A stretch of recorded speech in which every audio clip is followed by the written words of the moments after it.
Hello and welcome to another episode of the SEO Unplugged podcast. I'm your host, Itamar Blauer. Today I'm joined with Joe Cameron, who's the head of content at Moz. Joe, how are you? Hello, Itamar. Thanks so much for having me. I'm really well, thank you. How are you? Good. I'm doing well, thank you. The UK weather at this time of year is, surprisingly not terrible. So in that side of things, I'm quite happy. But on the other side of things and stuff that I may or may not be as happy about is the notion of AI content, which is what we're going to be talking about today. So AI content considerations, and you're somebody who's fantastic to talk to about this because content is very close to what you do day to day, and you would have been seeing the sort of in the grand scheme of things, I'll call it the recent shift in terms of AI being utilized across loads of different types of areas and verticals, especially within marketing and in SEO and in content. So, could you just give me your perspective in terms of how you've seen the past couple of years, just generally with a bunch of AI tools coming into the fray, and how that's impacted content? Maybe just your sort of off the cuff feeling about all of this. Yeah, that is certainly a very big question. It's certainly interesting to look back over the last 2 years because where we sit now, AI tools, AI in search, AI overviews, AI embedded into the tools that we use every day. It's ubiquitous. It's really hard to avoid if that was your intention, and it's integrated into a lot of systems and processes in varying degrees of effectiveness, certainly. But from where I sit, the last couple of years has been one where we've seen probably the most speedy and quick change to the way we do things, and adoption. Things take time, a lot of the time, for people to accept and to apply. Certainly when it comes to the way we want to search for the things around us, find things, create things, do things. And the adoption of this has been incredible. I remember when OpenAI or ChatGPT hit 100 million weekly users, and it was very quick. Considering, I think the comparison a lot of people drew was the adoption of, say, mobile phones or cell phones. It takes time, and then you get market saturation, and then it evolves from there. So the speed of this was incredible. A couple of years ago, I got an email or I saw something on Twitter, and there was that program release called Lex. To my knowledge, they were actually the first to market with something that everybody could use, an accessible tool that would promised to change the way we created written content. And best of luck to them. I'm not sure where they are now, but it's definitely a testament to the fact that you don't necessarily need to be first to market. First to market is something, but you also have to be best. And yeah, the speed of that evolution, the way that OpenAI and ChatGPT, it's a business that people pay a lot of attention to. It's set up as this kind of like nonprofit umbrella. It's something that's got a business that's also got a very this figurehead profile, high profile CEO that people are very fascinated by, which seems to be typical of any business that is in that position.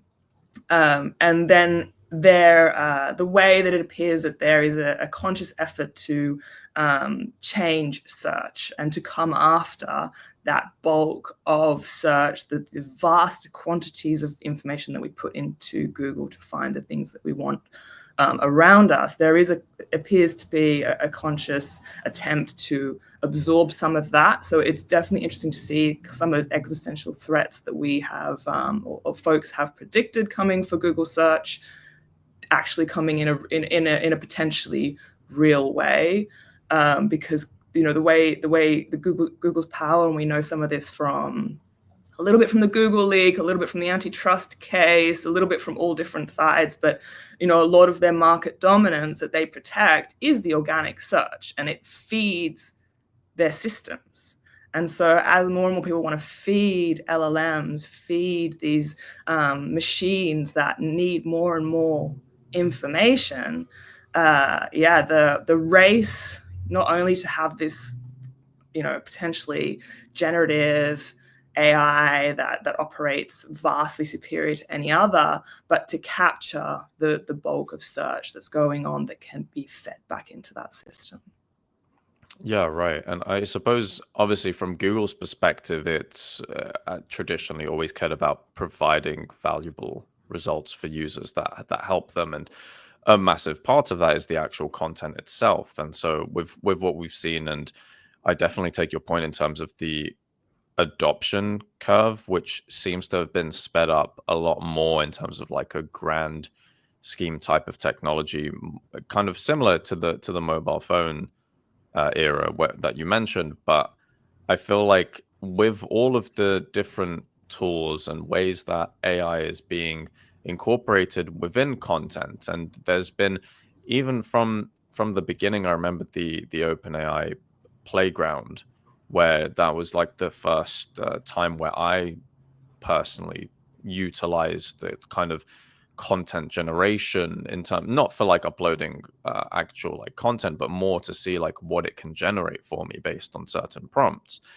And then you've seen all of these other tools come into market, which a lot of the time, I'm not going to say most because I don't have the data for that, but I would say a lot of the time these tools are sort of using OpenAI's API to essentially use ChatGPT as part of their sort of AI powered content generation.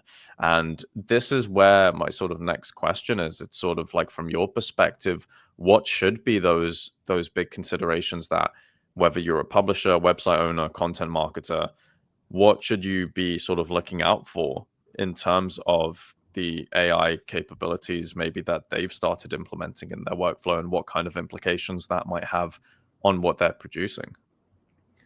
I think it is really, really interesting in the world of publishing. I think first of all, there's going to be other programs that are coming out who offer alternative solutions, but anecdotally from people I've spoken to, a lot of times, even using those systems that are built into different programs, it's very often I always want to ask, how is it better than ChatGPT? And that, I guess, depends on what your purpose is and how you're going to use it. But if you can kind of compete in that space, then that is an incredible achievement, because it is what they do appear from my usage and from asking other people to be superior in a lot of ways. Although at the moment I do use Claude. I like to try different tools, use a free version, use a paid version, and use it for a significant amount of time so that I have my own perspective on it. So I used ChatGPT for a while. I'm using Claude at the moment, which has its strengths and also other areas that I find challenging about it. But integrating and correct me if tell me if I'm answering the question incorrectly. We're talking about other software integrating these solutions, and then we're talking about the threat to publishing or the opportunities in publishing. Is that correct? Yeah, pretty much. And just what people should be aware of that maybe they're not thinking about when it comes to using AI for their content. So the biggest, I think, in terms of publishing in general, and again, I might be going off on a tangent here, but this is the first thing that kind of comes to mind for me. And I see a lot of people offering this guidance, and we've offered a similar solution from Tom Capper at Moz. He offered some perspective into this, is how can you, as a creator, as a publisher, as a website, get visibility as a brand through either chat, search GPT, chat GPT, AI overviews, whatever the solution is people are using, visibility in those spaces, potentially referrals, but without giving over all of your content, all of your IP to a system. So what are the methods for doing that?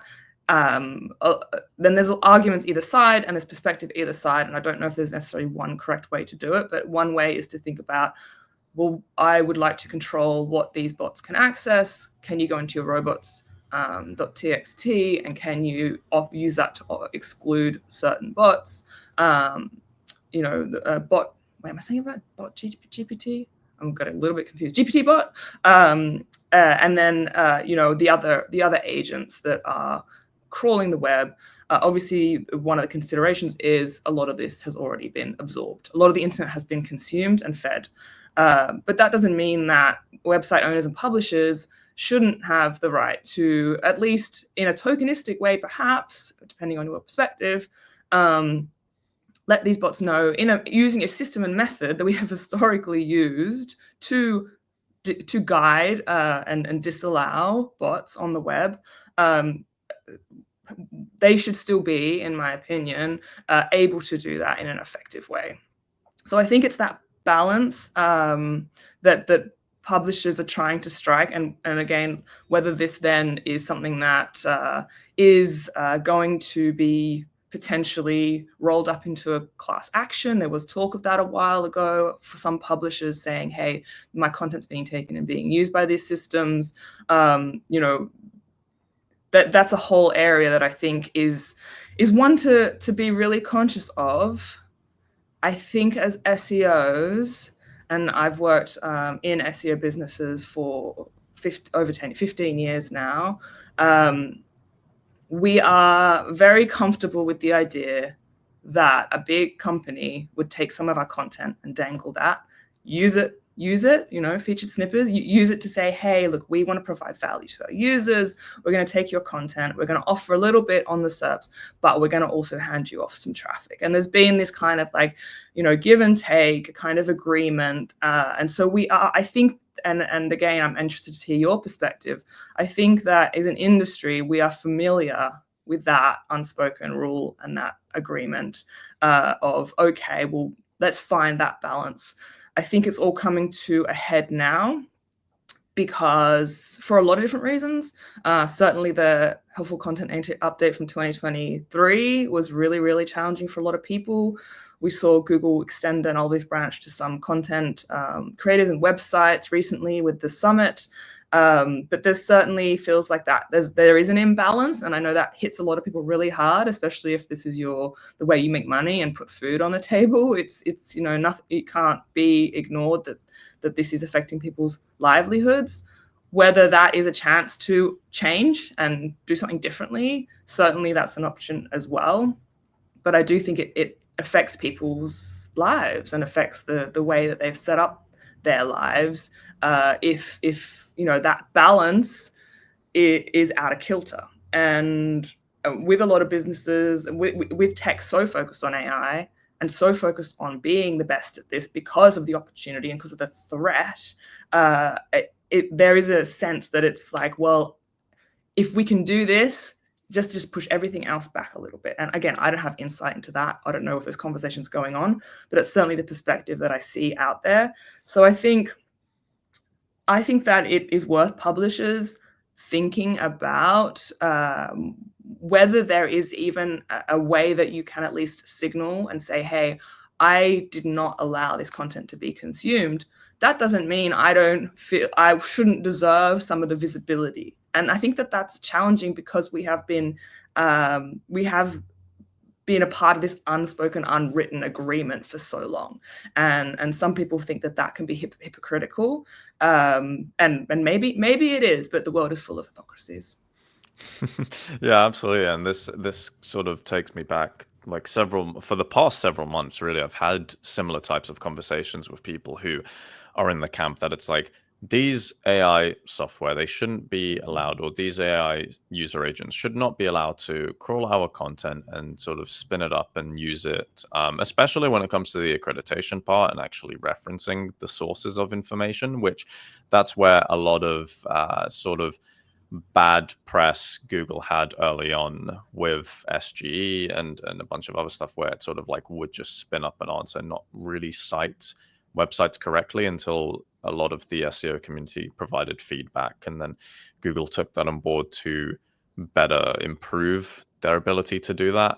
And my stance on this has not really changed over the past several months. I think that fundamentally, and I'm happy for people to get in touch and share what they think. But when you have content on a website, and you're for just user agents in general, and you're kind of allowing people and bots to find your content, then there's always going to be a chance that that's just going to be taken up and spun up and something being done with it. That's just the nature of the internet. Obviously, if somebody else is doing that manually and they copy your site, you can, get a DMCA takedown request and a bunch of other things. But even if you are to now block and disallow certain user agents from crawling your website that come from these different, AI software and companies, then that's still not going to stop some other one coming into play maybe next week, where there's always these new AI user agents and crawlers coming up. And if one of them, well, it only takes one of them to access your content, then spin up something somewhere else.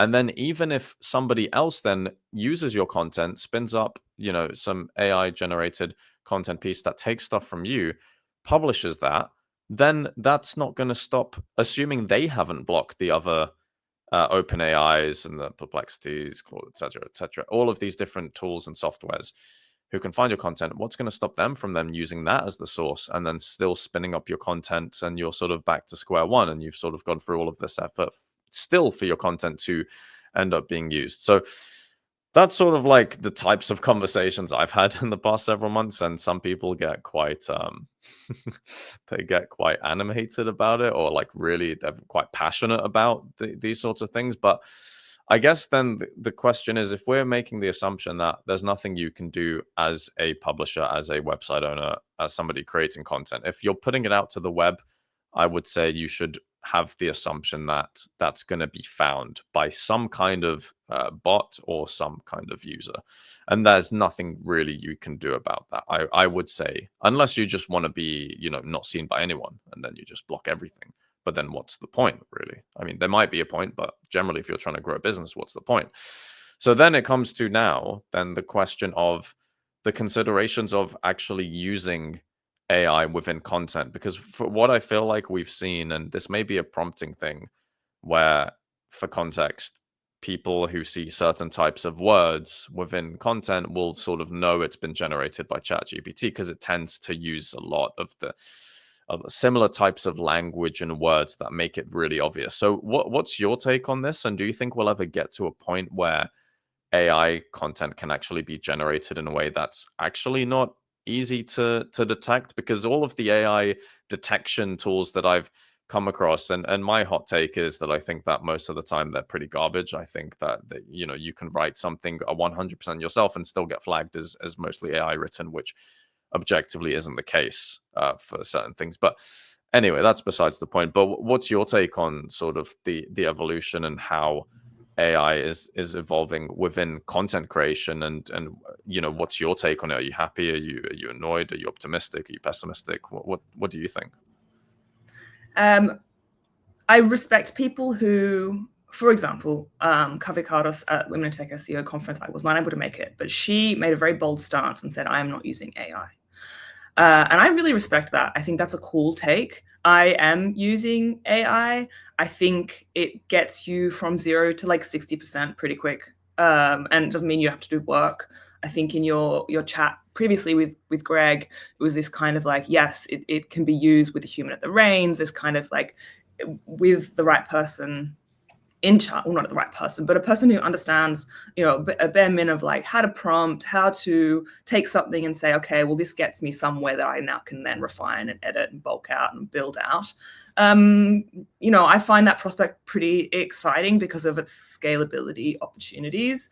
I don't necessarily think that has to be everyone's perspective. And I love people who have hot takes who are like, this is not for me. There's environmental considerations. There's certainly, IP and considerations for people whose content is being adapted. Certainly that period of time where AI seemed to be like a Renaissance man doing poetry and art. And it was a time where we were like, hey, wait a minute. Are you my admin assistant, or am I now setting up your calendar? Like, what's going on?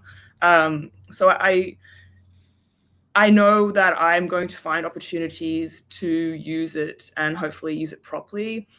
I think it the people in any business, whether you're content marketer or SEO or whatever business, I do think that people who are in positions where they're used to giving orders and directions are naturally really good at this. So if your day-to-day is that you do the work, take an opportunity to imagine what it would be like to have an assistant who is like, what do I do next? And you're like, right, here's what you do. And it does need guidelines, and you are going to be more successful when you set up, say, like your profile, and you give it the right information to chew on and to spit out what it is that you want.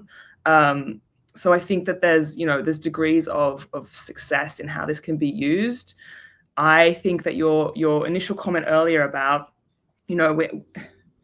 we are in a position where it's kind of inevitable. It's happening. Yes, there are things that we can do, but what is the effect? Things that we can do to try and block or manage, but it's kind of out there, like, toothpaste is out of the tube, which is, I think, where we come to thinking in terms of looking forward and predictions and what we want to do as businesses, is thinking more about brand and AI.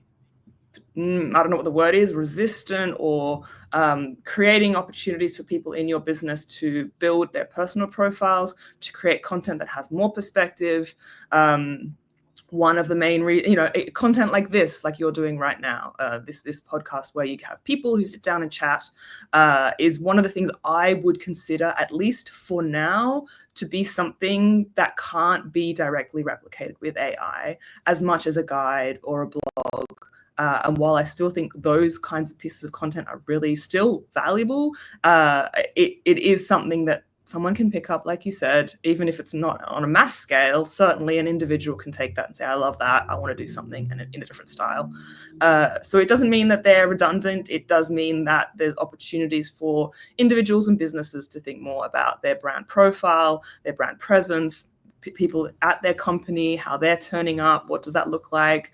Not everyone wants to be online, and everyone wants to be a high profile person. That's absolutely fine. But people who are interested in that, I think now is a really good time to start thinking about the different platforms that you're using, the different types of content that you're putting out, that offers the opportunity to extend that brand presence. Yeah, no, really, really valid. And I do agree with pretty much everything you've said there. Because I think when you're in a position that AI is very suited to, I would say, more of a natural human instinct, biological instinct of laziness, I would say. So it's kind of like you can get really comfortable with saying, wow, this is a tool that's just going to write my content for me. And a lot of people have done that and will continue to do that. But then for the reasons we've sort of mentioned of how it can be just quite obvious and clear what is just fully AI written content that doesn't have any sort of human oversight or actual rigorous sort of like prompting or direction, then it does provide that opportunity for people to go out there and actually stand out, because then you're kind of going to be swamped with content at scales that we've never seen before, just because of how easy and how scalable it is. That, if you can actually get out there and stand out and really like push through and market yourself and the content you're producing, whether that's on a blog, but more importantly, like you're saying, the other sort of mediums and channels where it is at this moment in time quite difficult to replicate. Obviously, we're not exactly sure how that will be in the future, but I guess something I'd like to wrap up the conversation with is, what do you predict we're going to be seeing over the next 12 to 24 months in terms of how just AI content is developing? What do you see happening? And I know that's quite a tricky question, but I thought I'd ask anyway, because I think I'd be curious from your perspective with your credentials. That would be a really, really interesting thing to hear your side of things. Yeah, it's consuming so much focus and attention and funding and budget. I think that it'll be interesting. Well, there's so much flux and change every day. Constantly, I'm thinking, what would it look like? What would it look like? Because is there a world in which we search, and we search in so many different places? There's not only one place we search, right? We search constantly and forever in many different ways, online and offline. So the threat to search is ongoing. Is there a world in which, you know, every website needs to have that level of personalization and generativeness that ChatGPT does? And is it that websites are built on that framework? And actually, when you go on a website and say, I'm interested in a B2B software, actually, I don't want to have an FAQ. I want to have a box that I type in like, hey, is this the right solution for me? I'm sure that stuff is possible. I've worked in, you know, tech CS teams, and we had chatbots doing support and help many years ago. But is each page online? This is crazy. This is a thought I had at 3 a.m. And you can just tell me, like, Joe, you've lost it. Like, you're not thinking straight. But is every page, like, a page is static, or are they adapting to the person who's on that page? Like personalization plus. Again, I don't know if that's 12 or 24 months, or if, you know, I was having a fever dream at 3 a.m.